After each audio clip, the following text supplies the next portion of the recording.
আসসালামু আলাইকুম দর্শক, শুভেচ্ছা নিন লন্ডন থেকে। স্বাগত জানাচ্ছি কাজী হেমায়েতুদ্দিন মিশন। সাম্প্রতিক বাংলাদেশে ঘটে যাওয়া নানা বিষয় নিয়ে আমাদের সঙ্গে আছেন। নমস্কার, আমি তরুণ ঘোষ। হাল্লা চলেছে যুদ্ধে। সত্যজিৎ একটা সিনেমা করেছিলেন, গুপি বাঘা ফিরে এলো। সেখানে হাল্লা রাজা যুদ্ধে যাচ্ছেন, লোক লস্কর লট বহর সব নিয়ে। তেমনি বাংলাদেশের হাল্লা রাজা তারেক রহমান, তিনিও এক প্রকার যুদ্ধে যাচ্ছেন, যুদ্ধজয় যাচ্ছেন। তিনি মালয়েশিয়া হয়ে চীনে যাবেন। আজকে তিনি মালয়েশিয়া রওনা হচ্ছেন। মালয়েশিয়ায় 21 তারিখ 22 তারিখ দুদিন থাকবেন। 22 তারিখ থাকবেন না, 22 তারিখ রাতে উনি রওনা হয়ে চীনে যাবেন। তাহলে চীনে গিয়ে 23 তারিখে পৌঁছাবেন। এদিকে 23 তারিখে চীনের পররাষ্ট্রমন্ত্রী ইয়াং ই তিনি ভারতবর্ষে আসছেন। তার সঙ্গে পররাষ্ট্র দপ্তরের সব কর্তা চলে আসছেন। এবং আপনাদের বলে রাখি, বাণিজ্য মন্ত্রীও আসছেন। তার নামটা আমার ঠিক মনে নেই এই মুহূর্তে, হঠাৎ মনে পড়লো। বাণিজ্য মন্ত্রীও আসছেন, সুতরাং বাণিজ্য দলও আসবে। কারণ আমরা যে সমস্ত সেক্টরগুলো খুলছি না এক এক করে, সেই সেক্টরগুলো নিয়েও কথা বলবেন সেই পররাষ্ট্রমন্ত্রীর সঙ্গে তাদের বাণিজ্য মন্ত্রী। এদিকে আবার 24 তারিখ বোধহয় চলে যাচ্ছেন আমাদের শি জিনপিং। তিনি যাচ্ছেন রাশিয়া।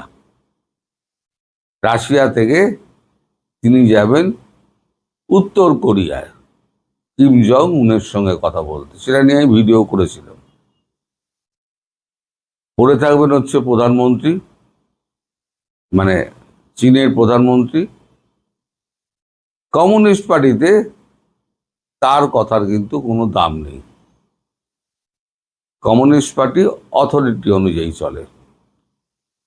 যেমন এর পরের যদি কোনো মানে আপনার চেয়ারম্যান পরিবর্তন হয়, প্রেসিডেন্ট পরিবর্তন হয়, তাহলে সেকেন্ড ক্যান্ডিডেট হচ্ছেন এই ওয়াং ই, যিনি বিদেশমন্ত্রী আমাদের এখানে আসছেন। তার সঙ্গে ভারতবর্ষের সম্পর্ক অত্যন্ত মধুর, জয়শঙ্করের সম্পর্ক অত্যন্ত মধুর, এবং অজিত দোভালের সম্পর্ক অত্যন্ত ভালো। মধুর বলবো না, ভালো। তো এরপর আবার আমাদের পুতিন এবং জিনপিং একত্রে ভারতবর্ষে আসবেন মাস দুয়েকের মধ্যে। সেই ডেটটা এখনো ফিক্স আপ হয়নি, কারণ তিনটে রাষ্ট্রপ্রধান তাদের ডেট ম্যাচ করা, সময় ম্যাচ করা, সিকিউরিটি অ্যারেঞ্জমেন্ট, এগুলো সময় লাগে, এটা আমি বলেছি আপনাদের। তাহলে এই যে আপনাদের কাগজে একেবারে দিস্তে দিস্তে লেখা হলো, যেন হাল্লা যুদ্ধে গিয়ে একেবারে ব্রিফকেস ভর্তি করে সব মেমোরান্ডাম অফ আন্ডারস্ট্যান্ডিং সব সই করে আনবেন। আচ্ছা, পৃথিবীতে মেমোরান্ডাম অফ আন্ডারস্ট্যান্ডিং প্রচুর সই হয়, লাখে লাখে। বাস্তবায়ন কটা হয় সেটাও দেখতে হবে। তা আমরা অপেক্ষা করব, এই বাস্তবায়নের জন্য অপেক্ষা করব। বাংলাদেশ তো সব বড় বড় কাজ করে, কিন্তু ছোটখাটো কাজের দিকে নজর নেই। এই যে বর্ডারে উচ্চিংড়েগুলো সব এসে 200 মিটার 100 মিটার ঢুকে ভারতের চাষিদের ক্ষেত থেকে ফসল তুলে নিয়ে গিয়ে নাচতে নাচতে যাচ্ছেন, ওই তাদের মধ্যে একটা জামাত নেতা দেখি না তো। তারা লোকাল ছেলেপিলেদের এগিয়ে দিচ্ছেন, গুলি খেলে তোরা খা, আমার তো চাই ডেড বডি। আমি তোর ডেড বডি নিয়ে আমি রাজনীতি করব, আমি পার্লামেন্ট গরম করব, আমি বিশ্বের রাজনীতি গরম করব। আমি তখন বলে বেড়াবো যে আমার সীমান্ত হত্যা বেড়ে গেছে, ভারত সীমান্ত হত্যা করছে। তা সীমান্ত হত্যা যে তখন যে বলবে, ভারতও কিন্তু সোশ্যাল মিডিয়া এইসব তুলে রাখার ছবিগুলো না সব জড়ো করে রেখে দিচ্ছে মুখের ওপর চাপাটি মারার জন্য। এবং ওই যে ধারালো অস্ত্র নিয়ে সব আমাদের সেনাদের, বিএসএফ এর সেনাদের কাটার জন্য এগিয়ে আসছে আর ওপাশ থেকে ফোঁসরাচ্ছে। বিজেপি আর বিএসএফ মুখোমুখি দাঁড়িয়ে বচসা হচ্ছে, সব কিন্তু তুলে রাখা হচ্ছে। আমি আমার জমিতে আমি কাঁটাতারের বেড়া বসাচ্ছি, তাতে তোমাদের আপত্তিটা কোথায়? বিশ্বকে বোঝাক, তখন বিশ্বকে বোঝাবে কোনি। আর তুমি আমার সীমান্তে ঢুকে তুমি এ সমস্ত কর্মকাণ্ড চালাবে, তা সীমান্ত কি তোমার মানে আন্তর্জাতিক মহল কি তোমার গলায় মালা পরাবে? তোমাদের লাশ চাই, তোমরা লাশের রাজনীতি করো, তাই তোমরা পেছনে থেকে, জামাত নেতারা পেছনে থেকে, যারা এই বর্ডার জুড়ে যারা জিতেছে তারা পেছনে থেকে লোকাল ছেলেপিলেগুলোকে, মূর্খগুলোকে এগিয়ে দিচ্ছে গুলি খাওয়ার জন্য।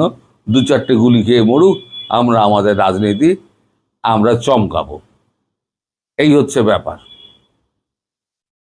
এর মধ্যে আবার একটা নতুন খবর রয়েছে, সেটা হচ্ছে ভারত আজ যে একটা সফল টেস্টিং করেছে সমুদ্র রক্ষক SF-130, এর পাল্লা হচ্ছে 10,000 কিলোমিটার।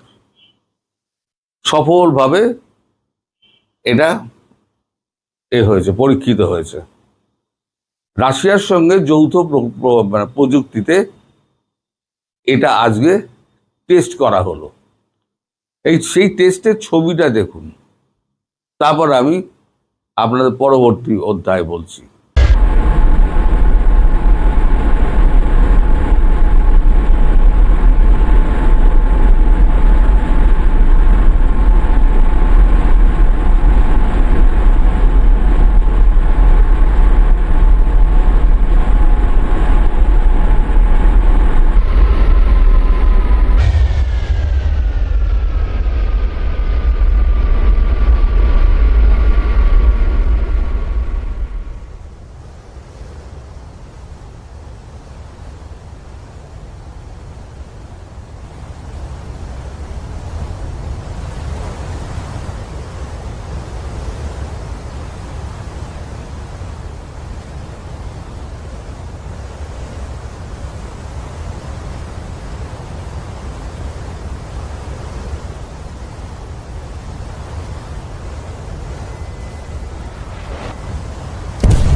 দেখলেন যে জাহাজটাকে মারা হলো সেটা হচ্ছে ডামি জাহাজ, পুরনো জাহাজ, তাকে সমুদ্রের মধ্যে রেখে দেওয়া হয়েছিল এবং প্রায় 4-5 হাজার মাইল দূর থেকে, কিলোমিটার দূর থেকে এইটাকে ছাড়া হয়েছে।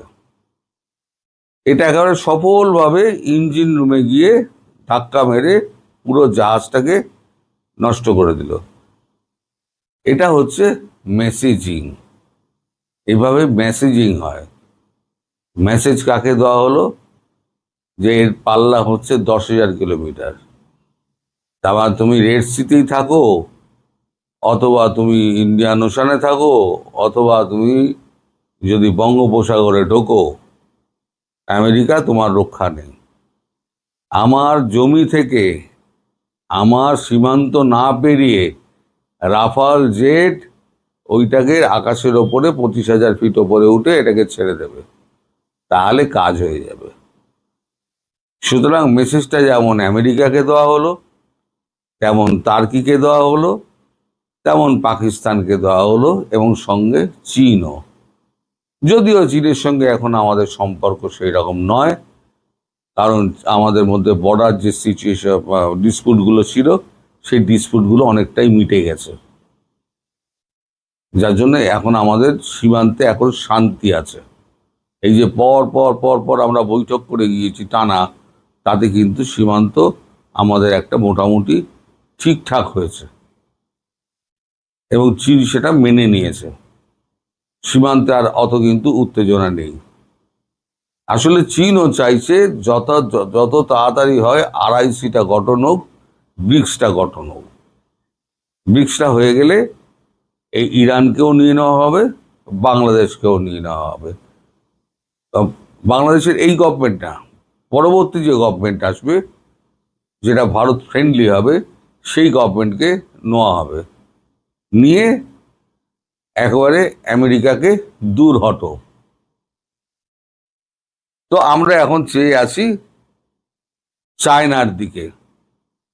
মালয়েশিয়া ঘুরে তিনি চায়না গিয়ে কত এমইউ তিনি বাক্স বন্দি করে, মানে ব্রিফকেস বন্দি করে তিনি নিয়ে আসেন, এবং সেটার কটা বাস্তবায়ন হয় আপনাদের কাগজে কিন্তু জানাবেন আমাদের। যদি না জানান তাহলে কিন্তু খুব রাগ করব। এগুলো জানাবেন, আমাদেরও তৈরি হতে হবে। আপনারা এত শক্তিশালী হয়ে গিয়েছেন, আর চায়নার কোলে ওটা মানে আপনি কি করলেন? ভারতকে খেপালেন, আপনি আমেরিকাকে তো খেপালেনই। এইবার 15 দিন 20 দিন অপেক্ষা করুন, 2-3 সপ্তাহ, তাহলে পরে বুঝতে পারবেন কেমন গলা টিপে ধরবে। কারণ আপনি কিন্তু আপনারা আমেরিকার করদ রাজ্য, তাকে আপনাদের দাস বানিয়ে রেখে দিয়েছে। এই যে চীনে গেছেন না, সেটা কিন্তু পুরো বাঁকা চোখে এরকম করে দেখবে, সোজা চোখে দেখবে না। এবং তার জন্য বেন ক্রিস্টেনসন মারফত যা যা কাণ্ডগুলো করা হবে, কারণ বেন ক্রিস্টেনকে পাঠানো হয়েছিল যাতে চীনের থেকে আপনাদের দূরে রাখা যায়। সে তো ব্যর্থ হয়েছেই, কিন্তু তার ব্যর্থতার দায়টা গিয়ে পড়বে তারেক রহমান অ্যান্ড কোম্পানির ওপরে। আমার মনে হয়, সত্যি মিথ্যে আমি বলতে পারবো না, কারণ আমি তো গণৎকার নই, এটা হয়তো তারেক রহমানের প্রথম এবং শেষ বিদেশ সফর। হ্যাঁ, ঠিক শুনছেন, এটা হচ্ছে তারেক রহমানের প্রথম এবং শেষ বিদেশ সফর প্রধানমন্ত্রী হিসেবে। তারপরে তিনি যেতেই পারেন, বিভিন্ন দেশে যেতে পারেন প্রধানমন্ত্রী হিসেবে। কারণ আমাদের দেশের কূটনৈতিক যারা রয়েছে, ব্যক্তি রয়েছে, তারা বলছে এলোমেলো পররাষ্ট্রনীতি, যে পররাষ্ট্রনীতির হাল হকিকত বোঝা যায় না, কি করতে চাইছে বোঝা যাচ্ছে না। ভারতের সঙ্গে পাঙ্গা নিচ্ছে, আমেরিকার সঙ্গে পাঙ্গা নিচ্ছে, সকলের সঙ্গে পাঙ্গা নিচ্ছে। পার্শ্ববর্তী বড় রাষ্ট্রের সঙ্গে পাঙ্গা, যার সঙ্গে এগ্রিমেন্ট করে করদ রাজ্য করে দিয়েছে তার সঙ্গে পাঙ্গা। আর চীন এইখানে কোনো ইনভেস্টমেন্ট করবে না। তাই আমি বলছি আপনাদের কাগজগুলো যেন বড় বড় করে, আজকে যেমন একেবারে আপনারা একেবারে দিস্তে দিস্তে লিখেছেন না, এই দিস্তে দিস্তে লিখে আমাদেরকে জানাবেন যে আপনারা কটা এগ্রিমেন্ট করলেন এবং কতগুলো তার সাইন হলো। আমি সেগুলোর জন্য অপেক্ষা করবো। আসসালামু আলাইকুম। আমাদের প্রধানমন্ত্রী তারেক রহমানের প্রথম বিদেশ সফর হিসেবে মালয়েশিয়া যাওয়া এবং তারপর পরে চীন সফরের বিষয়টিকে ভারত কতটা গুরুত্বের সঙ্গে নজরে রাখছে তা বোঝা যায় সে দেশের বিভিন্ন গণমাধ্যমে প্রকাশিত নানান ধরনের রিপোর্টিংয়ের মাধ্যমে। আবার এই বিষয়টিকে চীনও বা কীভাবে মূল্যায়ন করছে সেটিও আবার সে দেশের গণমাধ্যমে স্পষ্ট হয়ে উঠছে। এবং এই দুই বিষয় মোটামুটি স্পষ্ট হয়ে ওঠে একটি গণমাধ্যমের রিপোর্টকে তুলে ধরতে পারলে, সেটি হচ্ছে চীনের অন্যতম প্রভাবশালী গণমাধ্যম, দেশটির সরকারি দল কমিউনিস্ট পার্টির যে মুখপত্র পিপলস ডেইলির পৃষ্ঠপোষকতায় যেই পত্রিকাটি চলে, গ্লোবাল টাইমস, সেই পত্রিকাটি একটি রিপোর্ট প্রকাশ করেছে। এই পত্রিকা বলছে তারেক রহমানের এই সফর ভারতীয় গণমাধ্যম তোলপাড় সৃষ্টি করেছে, ব্যাপক আলোচনা তৈরি করেছে। তাদের দৃষ্টিতে ভারতকে এড়িয়ে তারেক রহমানের চীনমুখী কূটনৈতিক তৎপরতা তার পররাষ্ট্রনীতির অগ্রাধিকারের একটি ইঙ্গিত। কারণ ঐতিহ্যগতভাবে বাংলাদেশের নতুন সরকার প্রধানেরা প্রথম সফরের গন্তব্য হিসেবে ভারতকে দেখা হতো, কিন্তু চীনা বিশ্লেষকরা বিষয়টিকে উড়িয়ে দিচ্ছেন। তো সেখানে আবার ভারতের বিভিন্ন গণমাধ্যমের চুম্বক অংশগুলো তুলে ধরা হয়েছে। বা আমরা নিজেরাও দেখেছি ভারতীয় গণমাধ্যমে কী ধরনের রিপোর্টিং হচ্ছে, কোন দৃষ্টিকোণ থেকে লেখাগুলো প্রকাশ হচ্ছে। যেমন ভারতের অন্যতম প্রভাবশালী দৈনিক হিন্দুস্তান টাইমস তার প্রতিবেদনে বলছে, বিদেশে কর্মসংস্থানের সুযোগ বাড়ানো এবং বিনিয়োগ আকর্ষণের লক্ষ্যে প্রথম বিদেশ সফরের জন্য তারেক রহমান মালয়েশিয়া ও চীনকে বেছে নিয়েছেন। একই সঙ্গে ভারতকে পাশ কাটিয়ে যাওয়ার মধ্য দিয়ে তিনি তার পররাষ্ট্রনীতির অগ্রাধিকারও তুলে ধরেছেন, কারণ অতীতে এমন সফরের ক্ষেত্রে ভারতই সাধারণত গন্তব্য হয়ে থাকত। ভারতের আরেক প্রভাবশালী দৈনিক দ্য হিন্দু বলছে, দায়িত্ব নেওয়ার পর প্রথম বিদেশ সফরে মালয়েশিয়া ও চীন সফরে যে তারেক রহমান গেলেন, সেই গন্তব্যটি হলো প্রতিবেশী ভারতকে এড়িয়ে গিয়ে। আরেকটি গণমাধ্যম দ্য টেলিগ্রাফ বলছে, যে কোনো দেশের প্রধানমন্ত্রীর প্রথম বিদেশ সফরের ভৌগোলিক অবস্থান খুব কমই আকস্মিক হয়।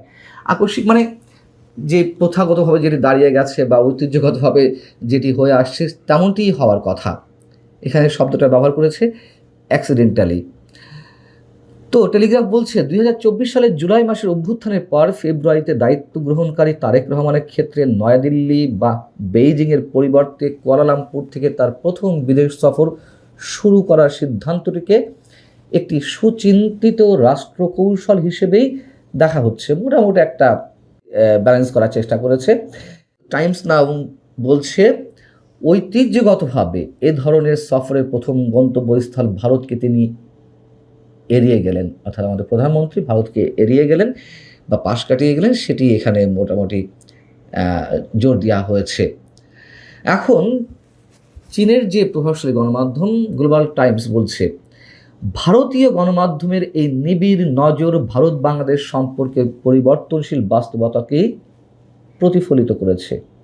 আসলেই বাস্তবতা এটি। এখানে বলা হচ্ছে যে সাবেক প্রধানমন্ত্রী শেখ হাসিনার সরকারের পতনের পর দ্বিপক্ষীয় সম্পর্কে ধাক্কা লাগে এবং সম্পর্ক এখনও পুনর্বিন্যাসের একটি পর্যায় অতিক্রম করছে। এটাও সত্য কথা। গ্লোবাল টাইমসকে একটি সাক্ষাৎকার দিয়েছে চীনের সিংহুয়া বিশ্ববিদ্যালয়ের ন্যাশনাল স্ট্র্যাটেজি ইনস্টিটিউটের গবেষণা বিভাগের পরিচালক চিয়ান ফেং। চিয়ান ফেং বলছেন, সম্পর্ক এখনও পুরোপুরি স্থিতিশীল অবস্থায় ফিরতে পারেনি। ভারত বাংলাদেশের সম্পর্কে কথা বলা হচ্ছে। তিনি বলছেন, ভারতের গণমাধ্যম ও কৌশলগত মহলের কিছু অংশ এখনও দক্ষিণ এশিয়ায় ভারতের ঐতিহ্যগত নেতৃত্বের ভূমিকাকে কেন্দ্র করে আঞ্চলিক বিষয়গুলো দেখছে। ফলে চীন বাংলাদেশ সম্পর্ক ঘনিষ্ঠ হলে তা নয়াদিল্লির প্রভাব কমিয়ে দিতে পারে। বিশেষ করে বাংলাদেশে ভারতের অবস্থান দুর্বল হতে পারে বলে তাদের মধ্যে উদ্বেগ তৈরি হচ্ছে। এই বিশ্লেষণও একেবারে খারাপ না, কিন্তু তারা এই কথাগুলোর মধ্য দিয়ে এটুকু প্রকাশ করে ফেলেছে যে চীন অন্তত খুশি।